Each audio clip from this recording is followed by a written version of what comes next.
السلام عليكم ورحمة الله تعالى وبركاته. نتمنى تكونوا على خير وبخير. اليوم غادي نقدم لكم دجاج في الفرن معمر بالرز بتتبيله رائعه غادي تعجبكم ان شاء الله. هنايا عندي الدجاج مرقداه في الحامض والملحه بعد ما غسلته مزيان.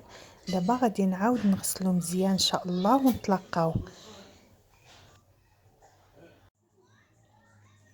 دابا ان شاء الله غادي ندوزو للتتبيله اللي غادي نرقدو فيها الدجاج ديالنا. هنا عندي معلقه ديال التحميره او الفلفل الحلو بابريكا، وعندي معلقه كبيره ديال السكينجبير،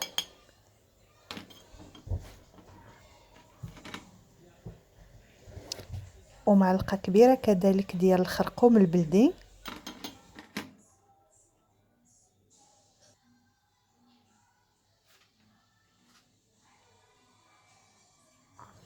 وكنديروا القليل من الملح ما نكتروش لان الدجاج ديالنا مرقد في الملحه، ونصف معلقه ديال القزبر يابس مطحون،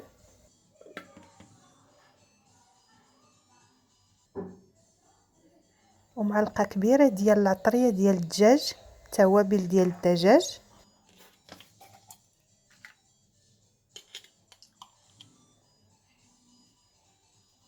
وهنا كنضيف 2 معالق كبار ديال الموطارد،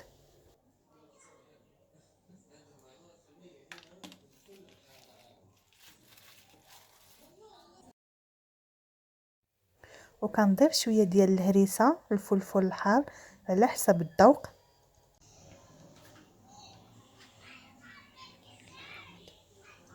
وكذلك كنضيف شويه ديال عصير الحامض،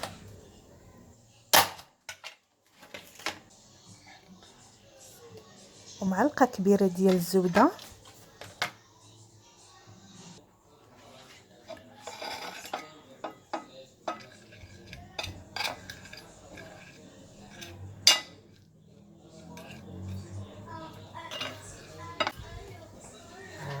ومن بعد كنضيفوا شويه ديال الماء وكنخلطوا التوابل ديالنا مزيان.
كناخذوا الدجاج ديالنا بعد ما غسلناه مزيان باش غادي نشربلوه التتبيله اللي حضرنا.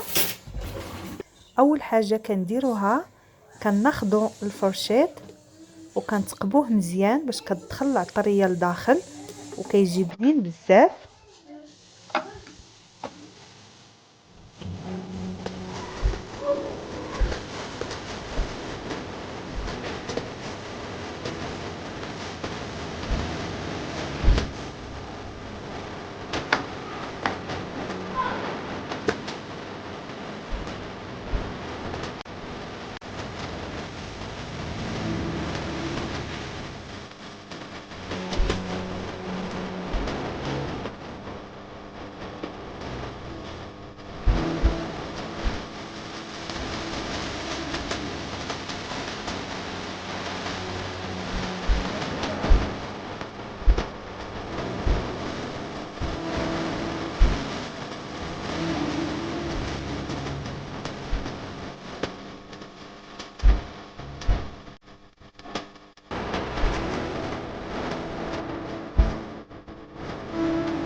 دهنا الدجاج ديالنا بالعطريه غادي ندخلهم للثلاجه، غادي يباتوا ليله كامله.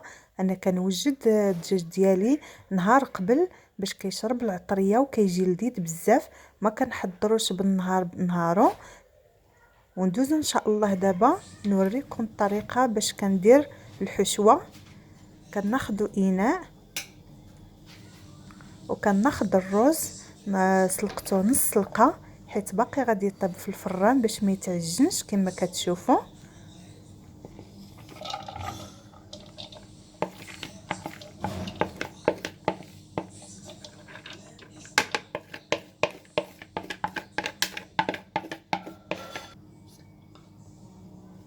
وهنا كنضيف له الكبده بعد ما سلقتها في الماء وشويه ديال الملحه وقطعتها على قطع، وكذلك كنضيف الزيتون مقطع على هذا الشكل،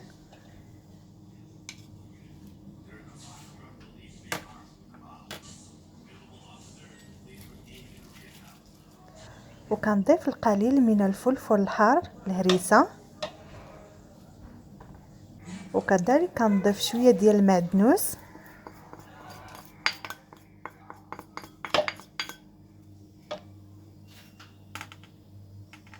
وكنضيف القليل من الحامض المرقد،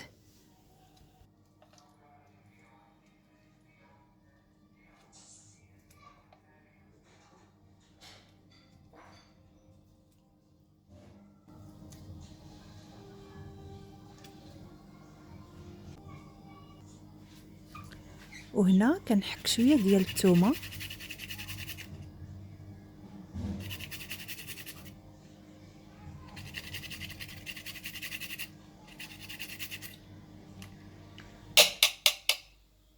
وكنضيف ملعقه صغيره من الفلفل الاحمر الحلو بابريكا، وكذلك نصف معلقه صغيره من الكمون،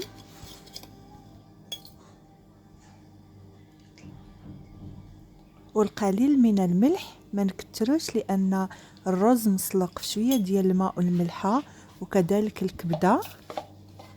كنحركوا الخليط ديالنا جيدا،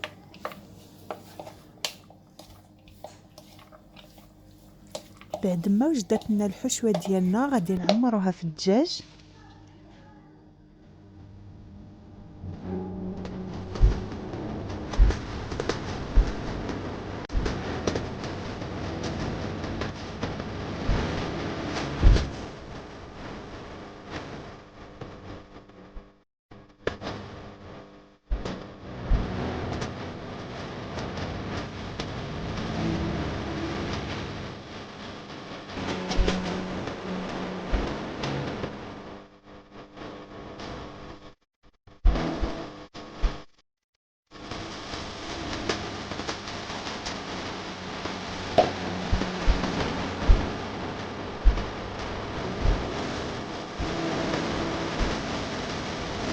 كما كتشوفوا انا ما كنعمرش الدجاج بزاف، كنخلي واحد الفراغ باش الرز كيطيب مزيان وما كيتعجنش.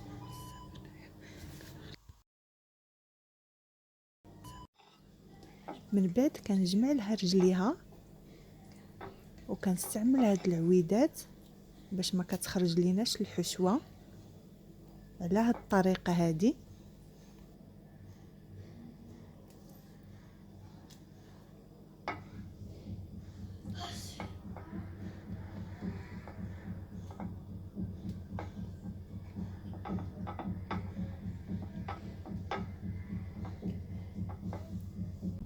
كنجمعها على هاد الشكل، ومن بعد كنوجد الصينيه ديالتي اللي غادي ندخلها للفران، وكنوضع الدجاج ديالي.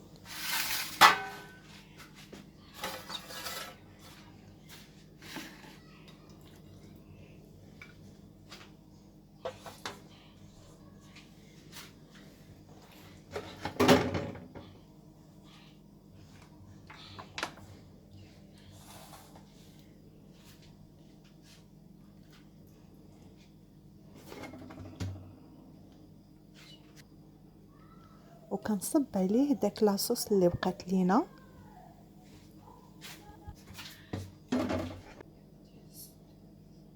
هنا كناخذ شويه ديال السمن الحلو وكنوضع فيه شويه ديال لاموطا وشويه ديال الهريسه الفلفل الحار، كنخلطهم مزيان وكنضيف الزبده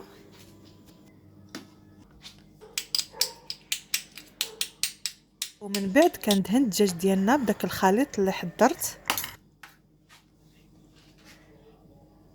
بعد ما كنكمل الدجاج ديالي من الدهن كنوضع فوقه ورق الطبخ ومن بعد كنوضع فوقه بابي الومنيوم وكندخلو الفرن، ودرجه الحراره كتكون جد متوسطه باش كياخذ حقه في الطياب على المهل باش ما كيتحرقش وكيدخلو الطياب من الداخل.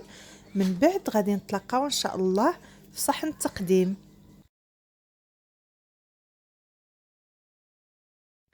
هذا هو الشكل النهائي ديال الدجاج ديالنا، كيجي محمر ورائع والحشوه كتجي لذيذه بزاف.